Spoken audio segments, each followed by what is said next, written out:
The alien auction hall was loud, hot, and filled with smoke. Creatures of all shapes and colors filled the seats, shouting, laughing, and bidding on slaves. Some looked rich, others smelled like dirt, but they all had one thing in common: they wanted something or someone to own. On the stage stood a tall alien with 4 arms, dressed in dark robes. He slammed his hammer down and shouted, "Next item, a royal piece but useless now. A fallen princess." The crowd roared with laughter. 2 guards dragged a girl onto the stage. Her wrists were in metal cuffs. Her dress was torn. Her face was dirty. But even in this condition, her eyes were proud. She didn't cry. She didn't beg. She stood tall. "That's Princess Lyria of the Zenthari Empire," the auctioneer shouted.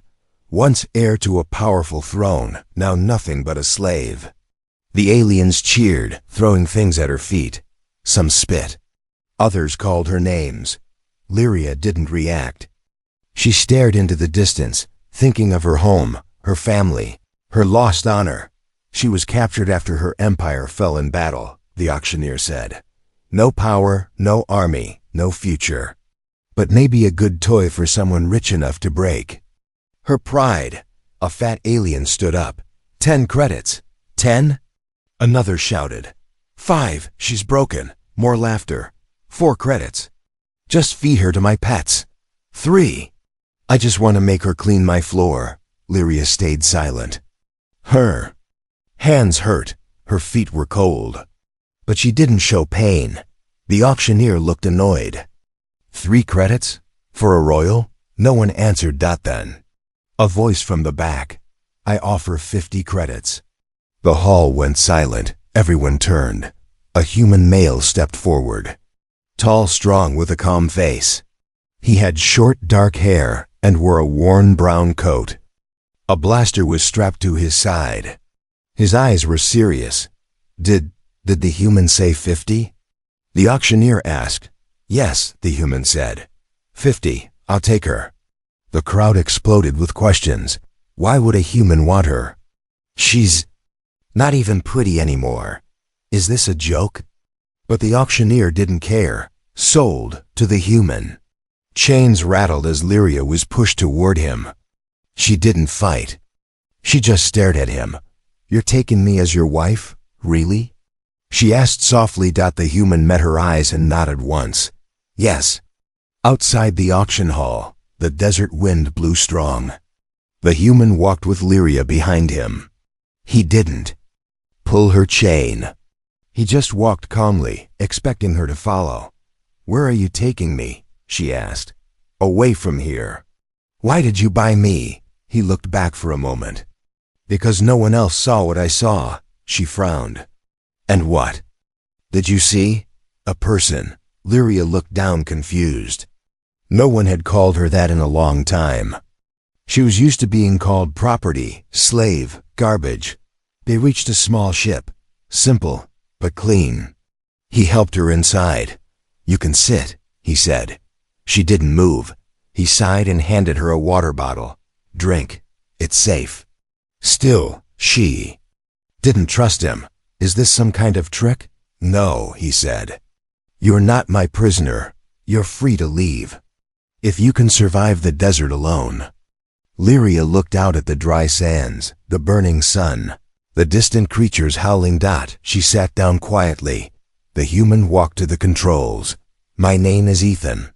She didn't reply. He glanced at her. You don't have to tell me yours. But I already. No. Lyria, Princess of Zenthari. Her eyes narrowed. Then why do you treat me like I'm not a joke? Because I remember who you were, he said, and who you still are. Lyria looked at her dirty hands. She didn't feel like a princess anymore. But this human, this stranger, was different from all the others. She leaned back and stared at him. You said, you're taking me as your wife.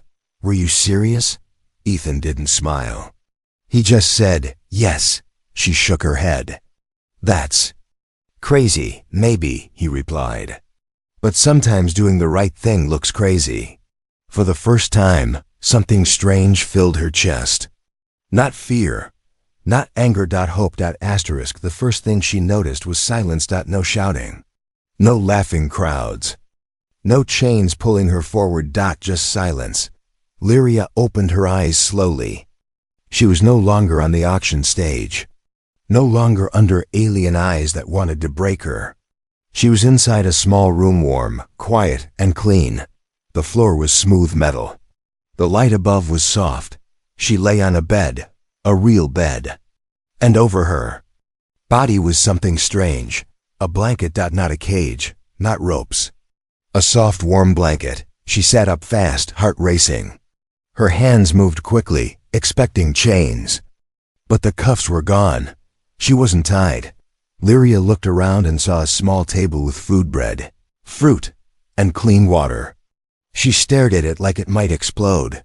Then the door opened. Ethan, the human who bought her, walked in holding something folded in his arms. "You're awake," he said simply. Lyria stood up at once, her back straight, her fists tight. "What is this?" "A place to rest," he answered. "You passed out after the flight." She didn't move. "Why didn't you chain me?" "You're not a slave here." Her eyes narrowed. "Then what am I?" He paused. "A guest, for now." She didn't like that answer. Too soft, too kind. Kindness was dangerous. He walked to the corner and placed folded clothes on a chair. "You can wash. The bathroom is through that door. I left clothes in your size. Are they more chains in disguise?" She asked coldly. Ethan just shook his head. "I don't need chains to control someone. I prefer trust." She flinched at that word, trust. It meant nothing where she came from. He turned to leave. "When you're ready, come eat." Before he left, she asked, "Why are you doing this?" He stopped at the door. "Because I remember what it feels like to be powerless. I won't make you feel that again." And then he left. Lyria stared at the food for a long time, back on her home planet. She used to eat with golden forks, surrounded by guards and servants. But now, one bite of this plain bread felt like a test. Still, her stomach hurt. Her hands shook. She picked up a piece of fruit and took a slow bite. It was sweet. It made her eyes sting with emotion she didn't understand. After washing and changing into the soft, clean clothes, she walked out. Ethan was sitting near a small window, fixing some kind of old machine. "You look better," he said, not looking up. "I don't feel better," she replied. "That'll take time." She sat across from him, arms crossed. "You said you remember being powerless," he nodded.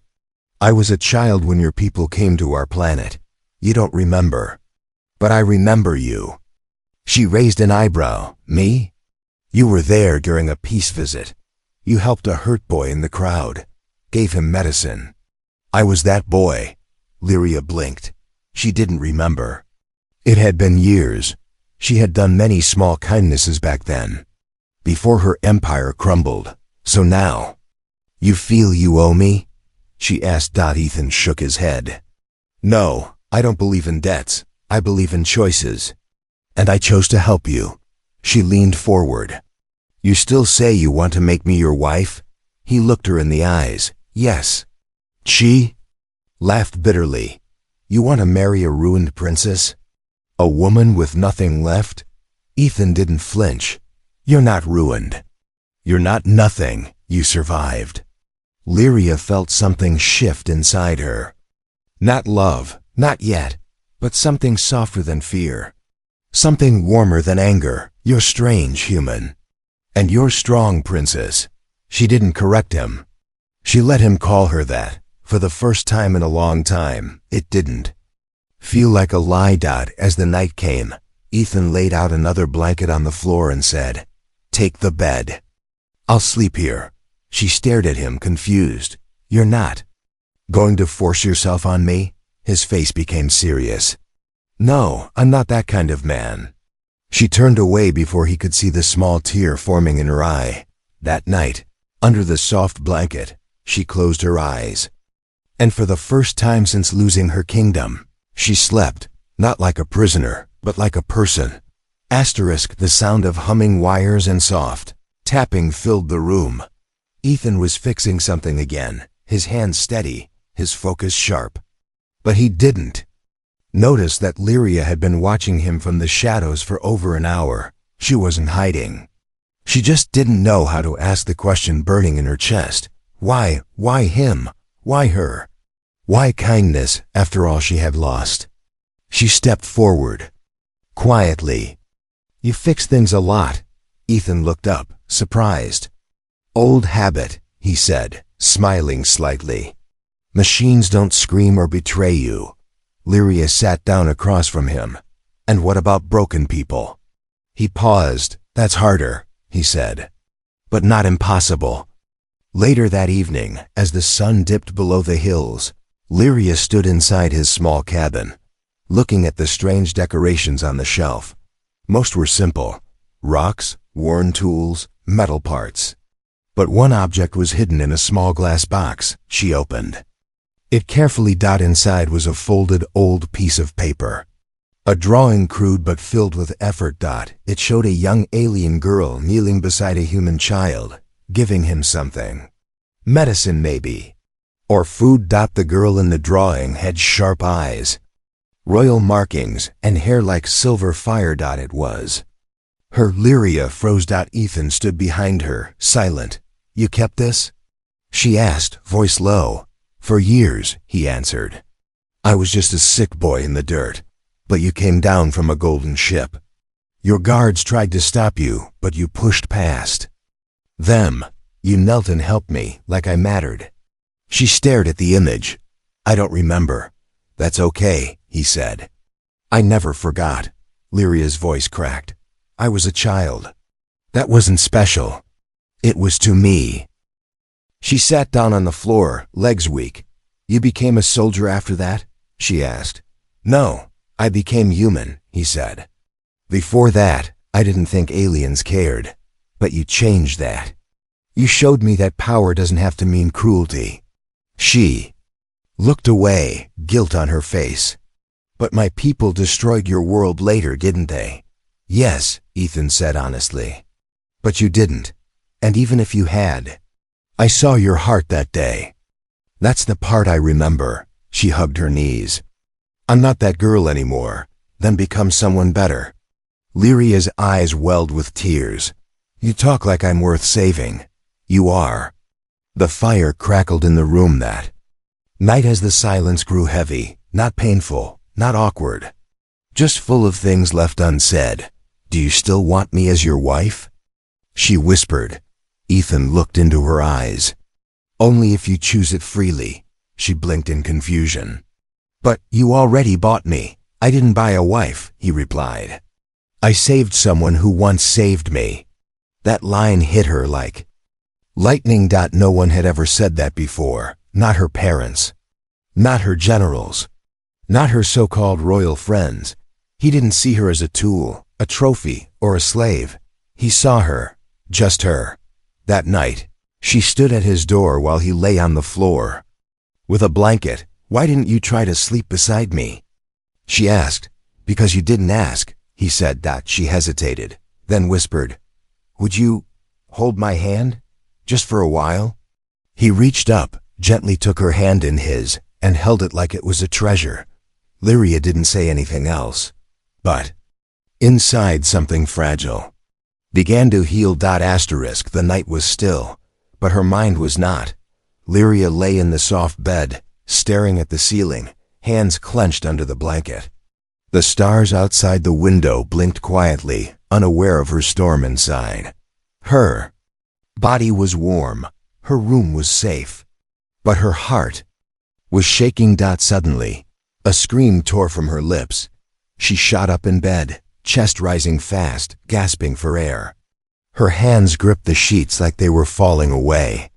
Her eyes wide, filled with terror. Ethan was already at the door. He didn't ask. He just sat beside her, careful, calm. A nightmare? He asked softly. She couldn't speak. Just nodded. In the dream, fire had eaten her palace again. Her mother's voice vanished in smoke. Her cousin's face twisted in betrayal. Her people cried out her name, blaming her.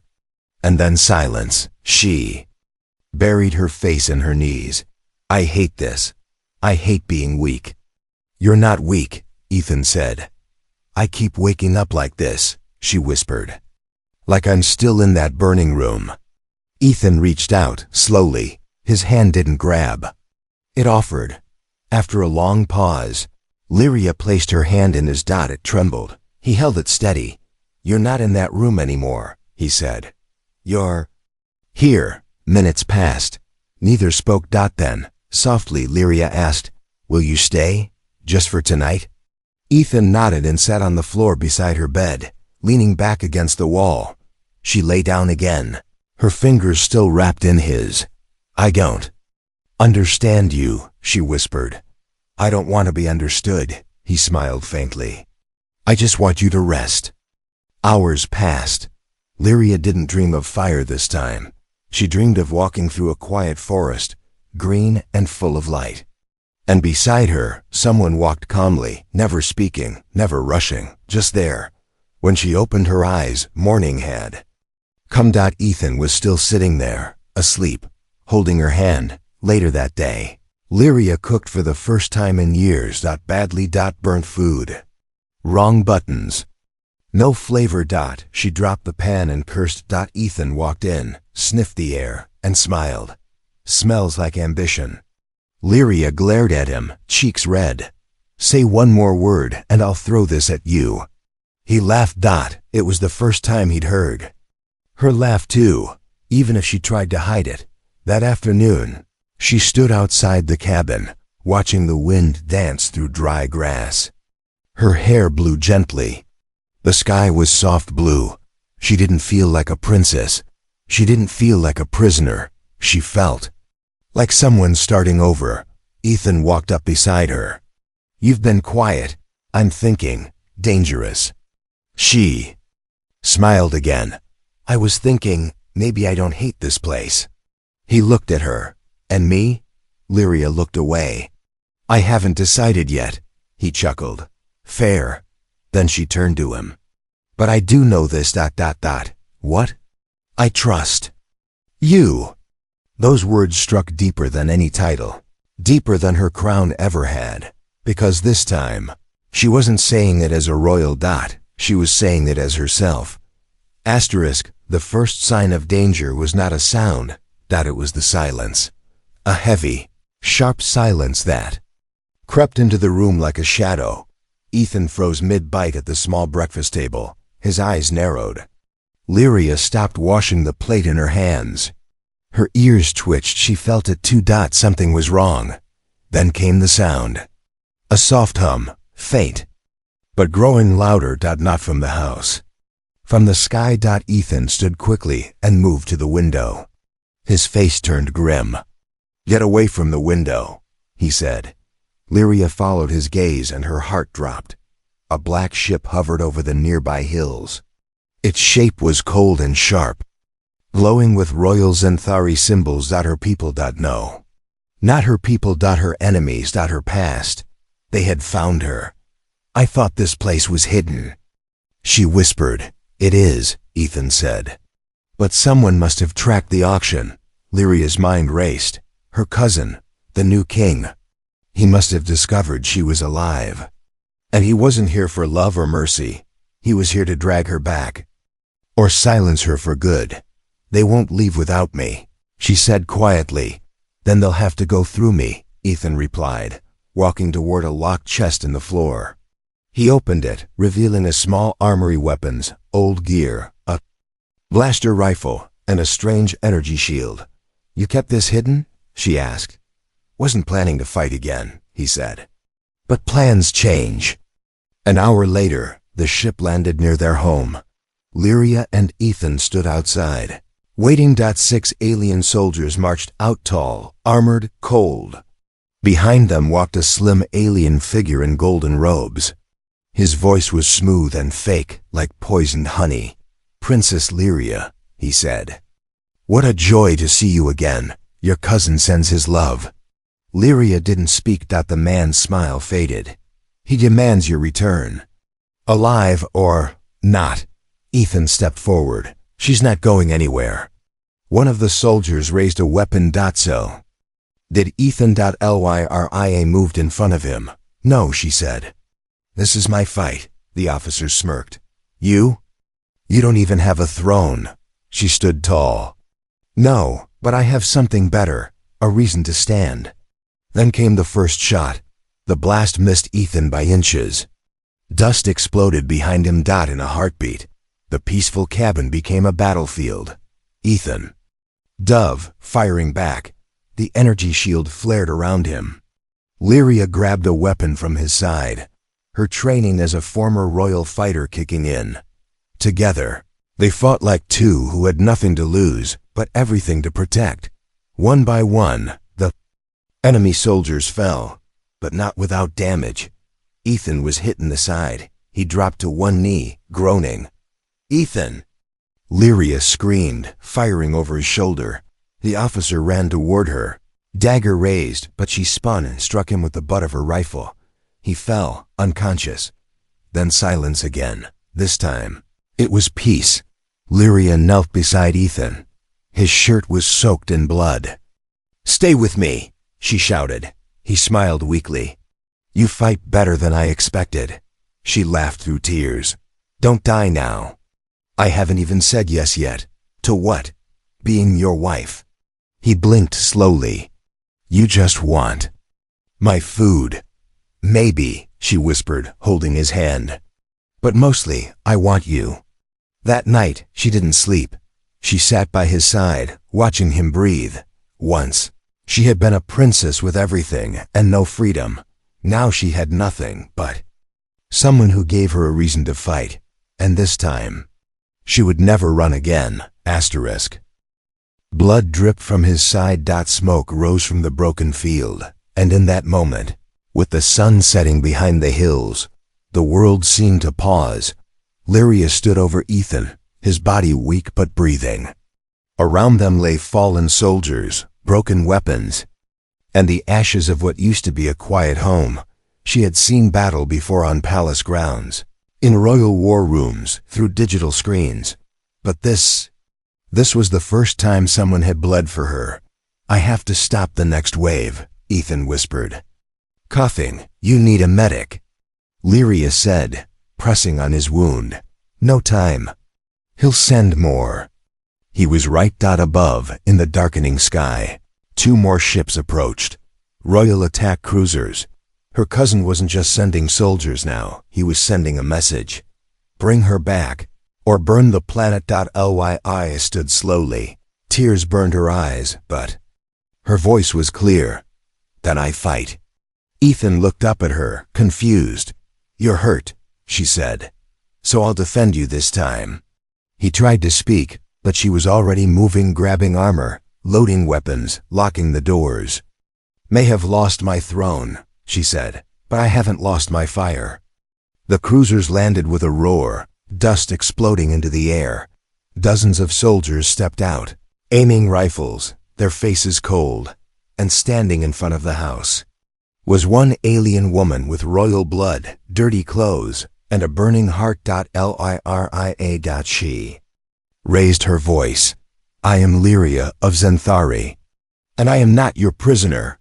One soldier hesitated. Another lowered his weapon, but a commander shouted, Take her. They rushed forward, and Lyria fought like the storm she once was.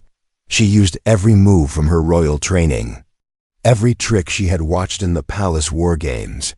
She ducked, rolled, shot, punched, kicked. She moved not like a broken slave but like a queen who remembered who she was.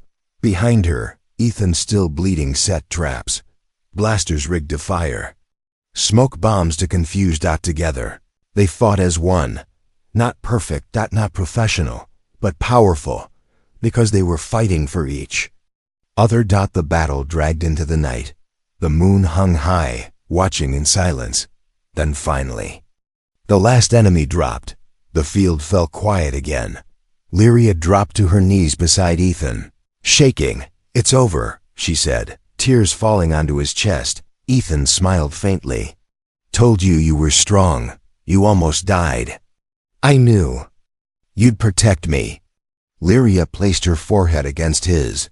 This war, this madness, all of it, he looked into her eyes, was worth it. That night, they burned the royal flags left behind, not in hate, but in freedom.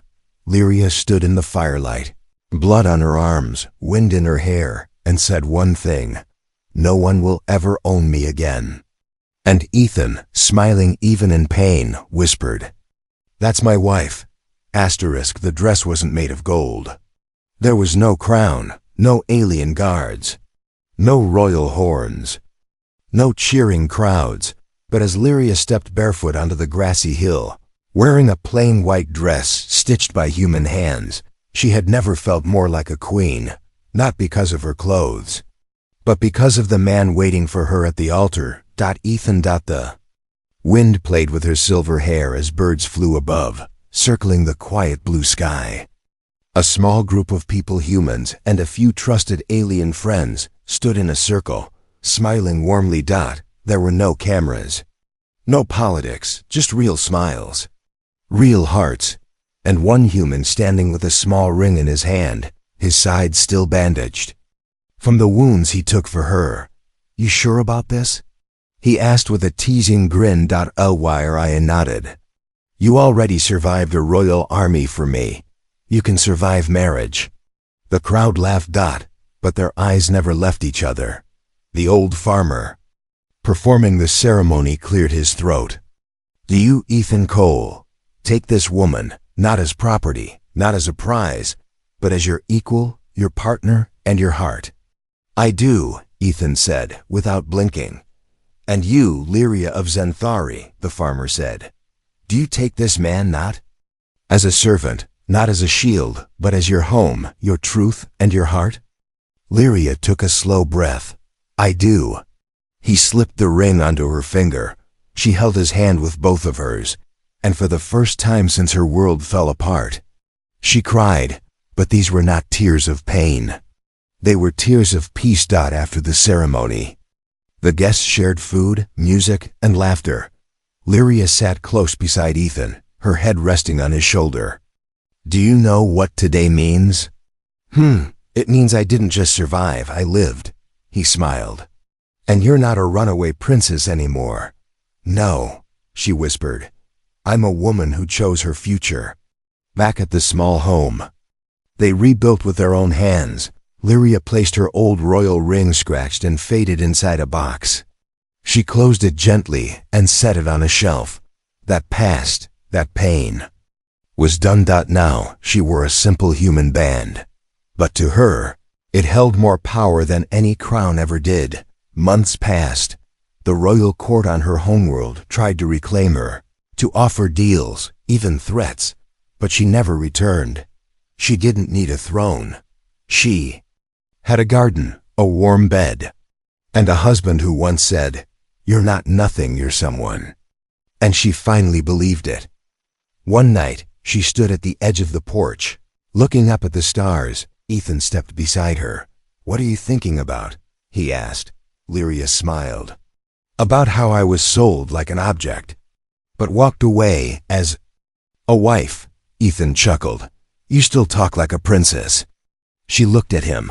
"No," she whispered. "Now I talk like a human."